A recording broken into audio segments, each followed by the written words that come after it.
Gold buyers, మీ కష్టాల్లో నమ్మకమైన మీ ఆత్మీయ నేస్తం.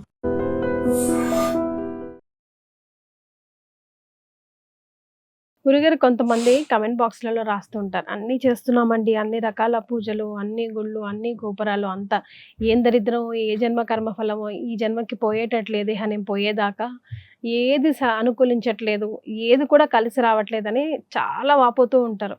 అలాంటి వాళ్ళకి మీరు చెప్పే సమాధానం? ఆశించి చేసేటువంటి ఏ ధర్మయజ్ఞమైనా కానీ అది నిర్మాల్యంతో సమానం. మనిషం కదా. కరెక్ట్. ఇప్పుడు మీరు ఏదైతే అడిగారో అక్కడ చాలా ధర్మాలు చెప్పే తల్లి. నేను ఎన్నిసార్లు చెప్పినా ఒకటే ధర్మం చెప్తాను. ఇంట్లో పెంచుకునేటువంటి జంతువుల మీద ఉన్న ప్రేమ జన్మనిచ్చిన తల్లిదండ్రుల మీద పెట్టండి అమ్మా. పెట్టలేము, అవునా? ఇందులో ముక్కుసూటిగా చెప్తున్నాను. మహాకాల భైరవుడు అంటే కష్టాల నుంచి గట్టెక్కిచ్చేస్తాడని నమస్కారం చేస్తాం. ఆయన వాహనమైనటువంటి కుక్క కానీ కరిస్తే కొట్టి చంపేస్తాం. ఇంటి యందు పిల్లలు పుట్టట్లేదు, సంతాన దోషాలు ఉన్నాయని చేసి నాగదేవతకు పాలు పోసి అభిషేకం చేస్తాం. అదే పాము మన ఇంటి యందు కనపడితే కొట్టి మరీ చంపేస్తాం. గమనించండి. అమ్మవారు కదా అని చెప్పేసి ఆ తల్లి వాహనమైనటువంటి సింహాన్ని మనం చూస్తాం. అదే సింహం మన ఊళ్ళోకి వస్తే కొట్టి చంపేస్తాం. అర్థమవుతుంది మీకు? లక్ష్మీదేవి అలాగే రకరకాల దేవతా స్వరూపాలైనటువంటి వాహనాలు మనం చూస్తుంటే అవి మన మీద దాడి చేస్తాయని భయపడిపోతున్నాం. మరి అక్కడెందుకు భయపడవు? అవి కదలిక లేనివి కాబట్టి. వాస్తవిక జీవితంలో మనం బ్రతకడం వేరు, అక్కడ బ్రతకడం వేరు. అందుకని లేనిది కూడా ఉన్నట్టుగా భ్రమింపజేసుకుంటూ మనం బ్రతికేస్తుంటాం చాలా సందర్భాల్లో. అర్థమవుతుందా తల్లి? మీరు అడిగారు ఇప్పుడు ప్రశ్న, ఒకసారి చెప్పండి.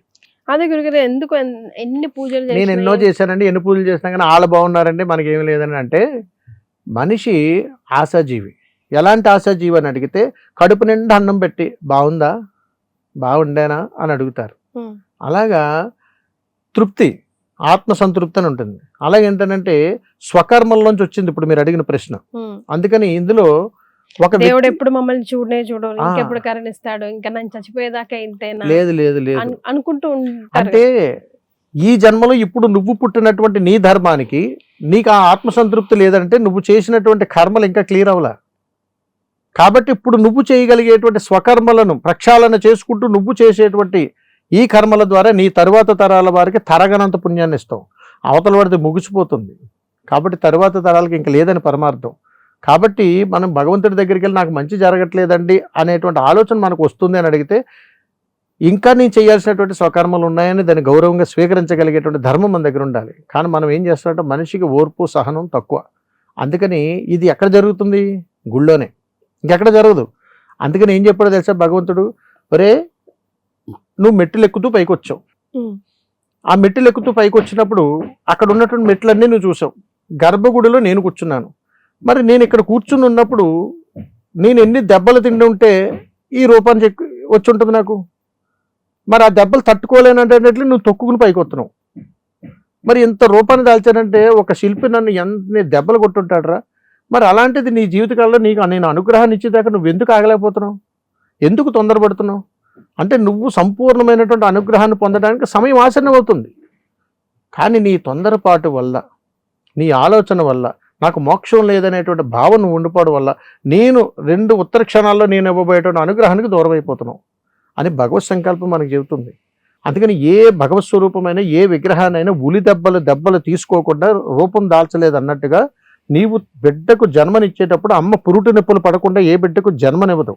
అలాంటి అతీతమైనటువంటి అనుగ్రహం ఉన్నప్పుడు నేను నీకు అనుగ్రహ వరాలు ఇవ్వాలి అని అడిగితే నేను పెట్టేటువంటి పరీక్షలు నువ్వు కాస్త ఓపిక పట్టాలి కదరా అని చెప్తుంది ధర్మం. అది పట్టలేనటువంటి వాళ్ళ జీవితం ఎప్పుడు అసంతృప్తిగానే ఉంటుంది.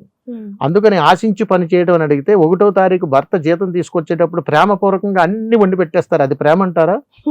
చెప్పండి మీరే. ఈ రోజుల్లో ఉపవాసం చేస్తారు. ఉపవాసం చేస్తున్నట్టుగా ఆ ఊరి అందరికీ తెలియాలి. అది ఉపవాసం వీళ్ళ దృష్టిలో. అలాగే భగవంతుడు గుడికి వెళ్తారు. గుడికి వెళ్తున్నప్పుడు ఊర్లో వీళ్ళ బంధువులకి చుట్టాలకి అందరికీ చెప్పుకుని వెళ్తారు. ఏది ఎక్కడుంది మనిషికి అంటే భగవంతుడు చెప్పేటువంటి ఆత్మసంకల్పం ఎలా వస్తుందంటే, ఒరే నీ కర్మలను నువ్వు ప్రక్షాళన చేసుకునేటువంటి సమయం ఆసన్నమైనప్పుడు ఇంకొకరు నీకు అవసరం లేదు. దీన్ని స్వకర్మ ధర్మ అని అంటారు. ఆ స్వకర్మ ధర్మలో భగవంతుడిని నిన్ను నువ్వుగా ఆరాధించు, నిన్ను నువ్వుగా ప్రేమించు, నువ్వుగానే నన్ను అడుగు, నీవుగానే ఏది అడిగినా కానీ నేను చేయగలుగుతాను. కాబట్టి నువ్వు నా చెంతకు వచ్చేటప్పుడు ఒక్కడవే వస్తావు, ఎవరు రారు నీతో. అందుకని ఆ ధర్మాన్ని నేను మాత్రమే నీకు నిర్వర్తించగలుగుతాను. అందుకని నా విగ్రహాన్ని చూసి నువ్వు నేర్చుకోరా అని చెప్పింది పరమార్థం. అందుకని ఆశించడం అంటే ఈ రోజుల్లో ఆశించకుండా ఎవరు చేస్తారు గురువుగారు అని మీరు అడిగిన దానికి పరమార్థంలో ఆశించకుండా ఎవరు లేరు.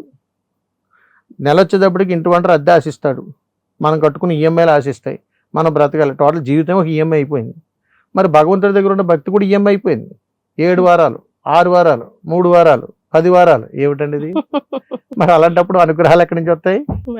అది కూడా మనం కొటేషను. 7 వారాలు తిరిగితే అనుకున్నా అయిపోతాయి, తిరగకపోతే అవ్వ తల్లి అవుతాయి.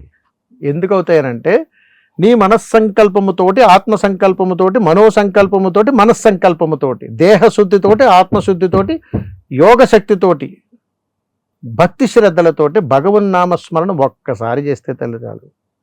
ఆ చేసే నామస్మరణలో అతీతమైనటువంటి భక్తి ఉండాలి. ఆ భక్తిలో అమ్మా నాన్న అగ్రస్థానమై ఉండాలి. అప్పుడు భగవంతుడు అమితానందంతో పొంగిపోతాడు తల్లి. నువ్వు 7 వారాలు చేసావా, 8 వారాలు చేసావా, 9 వారాలు చేసావా కాదు ఇక్కడ భగవంతుడు కాదు. ఎక్కడ ఏ ప్రామాణికాలు లేదు తల్లి. వాస్తవిక ధర్మం మీకు తెలిస్తే నాకు చెప్పండి, వింటాను. ఎక్కడ ఏ ప్రామాణికాల్లో 8 వారాలు చేయాలో, 9 వారాలు చేయడం, 3 వారాలు చేయడం లేదు. ఎందుకంటే ఒక మనిషిని మార్చడం కోసం మనం పుట్టించుకునేవి.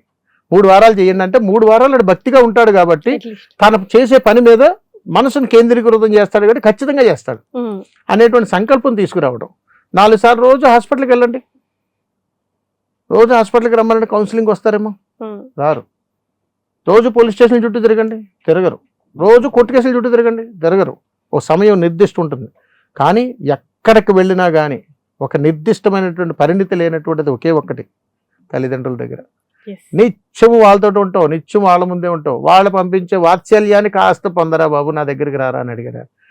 ఇది ఏది చేతగా నువ్వు 6 వారాలు, 7 వారాలు, 8 వారాలు చేసి నువ్వు నాకు కొలమానం పెట్టడం ఏందిరా? అంటే 7 వారాలు తిరగబోని నీకు చెప్పానా, ఇస్తేనే ఇదే నువ్వు 1 వారానికి ఇద్దాం అనుకుంటే నువ్వు 7 వారాలు తిరిగితే నేనేం చేయను, సరే తిరుగు నీ ఇష్టం అంటాడు ఆయన. అంటే ఇచ్చే వారాలు కూడా వెనక్కిపోతాయి. అందుకని భగవంతుడి దగ్గర ఎప్పుడూ ఆశించకూడదని చెప్తుంది ధర్మం. ఇంకొకటి కూడా చెప్తాను, మీరు అడిగారు కాబట్టి.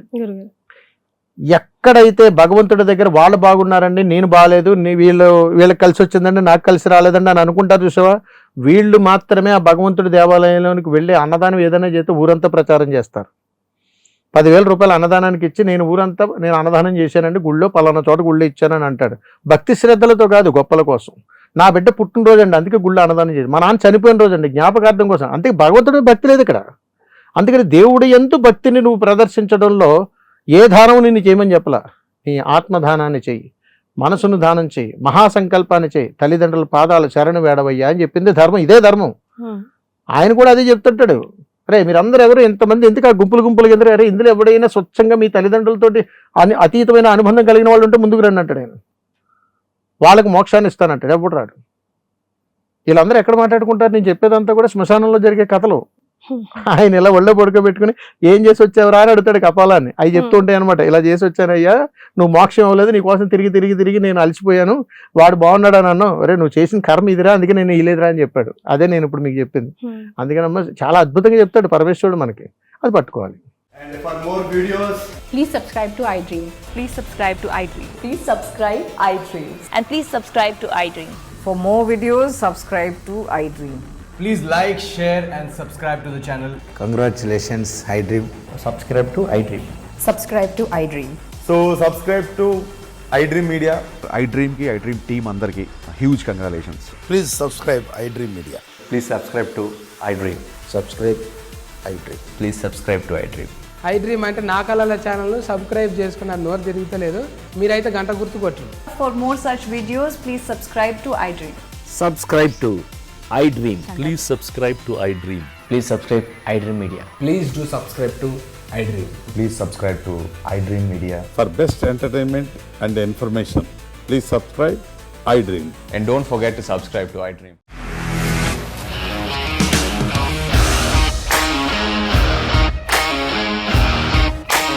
ఇండస్ట్రీలో కమిట్మెంట్ ఇష్యూస్ వస్తే నీకు కూడా వచ్చినట్టు మార్నింగ్ తీసుకెళ్ళాలంటే కొట్టి పడేస్తారు.